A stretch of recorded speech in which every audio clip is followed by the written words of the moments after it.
Good morning, everybody. Good morning, all. I think I'm going to take to do my testimonial in French because I want to say something for women in Madagascar, especially.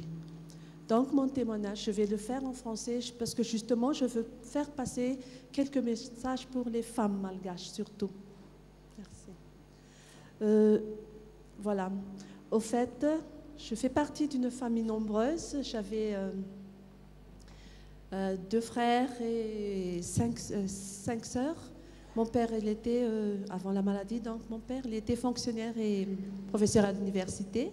Et ma mère était femme au foyer. En fait, j'avais une vie tranquille et j'avais beaucoup de... je menais une vie, surtout, j'étais, je dirais, j'ai fait beaucoup de la compétition. J'avais beaucoup de palmarès et en fait, je connais très peu de maladies durant ma jeunesse, juste des maladies infantiles. J'ai su combiner ma vie de famille, ma carrière sportive, ma carrière professionnelle et voilà. Seul ombre du tableau, j'avais perdu très tôt, on peut dire très tôt, mon père, ma mère, tous de maladies incurables et ma sœur. Ma sœur, en fait, elle était morte de tumeur du cerveau à l'âge de 41 ans. Je crois que c'est parce que on a fait détecter la maladie un peu tardivement parce qu'il n'y avait pas de scanner en ces temps-là. Voilà. En image, ma vie c'était comme ça. Il y a ma sœur au milieu qui était avec nous, la sœur qui était morte. Et j'ai fait beaucoup de compétitions. J'avais des palmarès à l'extérieur et j'ai fait les Jeux Olympiques aussi. Voilà, comment ça s'est passé ma vie. Mon dernier fils, j'ai là mon dernier fils qui avait tout juste 9 mois quand j'avais la maladie. La maladie, au fait, a été détectée à l'âge de 37 ans, en 2001.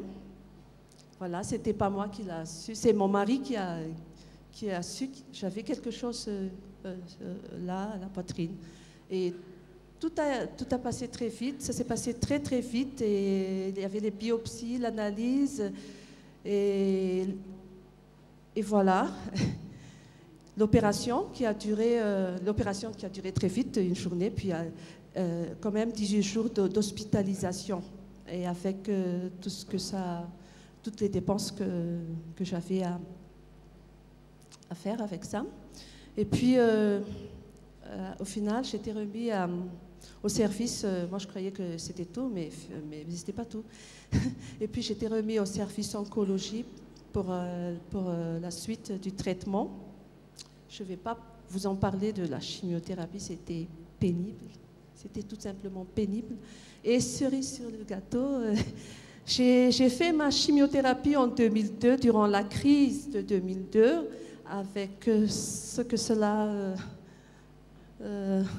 il y a, par exemple, l'essence a été multipliée par 3, je dois faire l'aller-retour et tout ça, j'ai fait ça 6 séances au fait.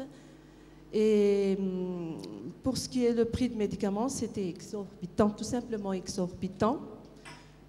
Je devrais faire recours parce qu'il fallait faire très vite. Il fallait débourser entre la fin de l'année et le début de l'année. Le 31 décembre, je n'ai pas l'argent.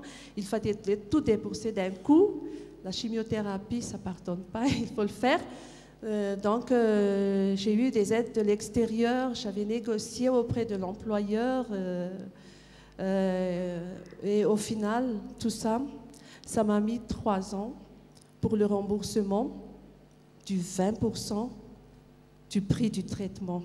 Du 20%, pourquoi? Du 20% parce que les 80% a été pris en charge par l'employeur, Air Madagascar. Voilà. Et je n'ai pas dit tout à l'heure, mais la suite du traitement, ce n'est pas seulement la chimiothérapie, mais j'ai dû aller à l'extérieur pour la radiothérapie. Voilà. Vivre la maladie, pour moi, c'est comment Vivre la maladie, c'est au début avoir peur. On a peur, on a de l'angoisse.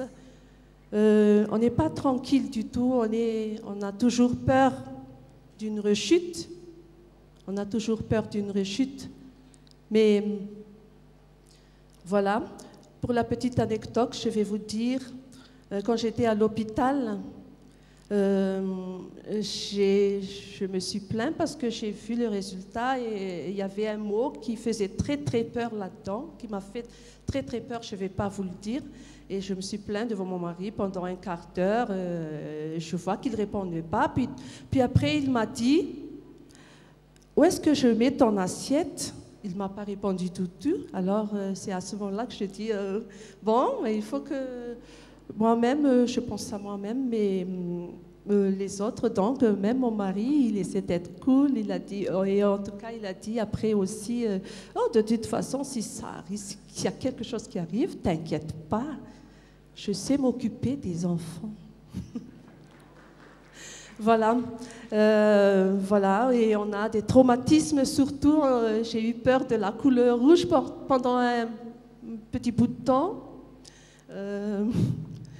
Les gens de l'hôpital savent très bien pourquoi j'ai peur de cette couleur rouge et l'odeur de l'alcool, je ne supporte pas. Et j'ai cette méfiance sur la nutrition et ça s'est passé comme ça au début. Au début, oui, mais après, comme vous voyez, j'avais comme philosophie rester cool tout le temps. Et voilà. Et maintenant, j'essaie de mener une vie normale. Tout ce que je souhaite pour moi et pour les autres, pour ceux qui sont encore malades, et j'en ai vu qui sont passés de l'autre côté. Mais pour eux, je veux tout simplement qu'eux aussi mènent une vie normale, sans peur du lendemain, avoir plus d'assurance et surtout que les autres, la société surtout, pense à nous, pense aux malades. Par exemple, ce que je n'ai pas du tout supporté, c'est le tabac. C'est le tabac au travail. J'essaie au maximum d'éviter moi-même le travail sous pression et j'essaie de vaincre autant que possible le stress. Voilà. Et je remercie, c'est vraiment avec la Fondation Akbaralis et son programme For a Woman. Je crois que de mon temps, parce qu'il y a 10 ans, j'ai eu ma maladie il y a 10 ans, c'est pas pareil, puisque maintenant il y a de l'espoir pour la modernisation. Peut-être on n'aurait plus à aller à l'extérieur pour la suite du traitement qui m'a pris quand même 2 mois et demi avec ce que cela entraîne, et les enfants laissés au pays. Et j'aimerais rester dans une association pour se soutenir nous-mêmes, les malades, et être toujours un témoin et ambassadrice de la maladie.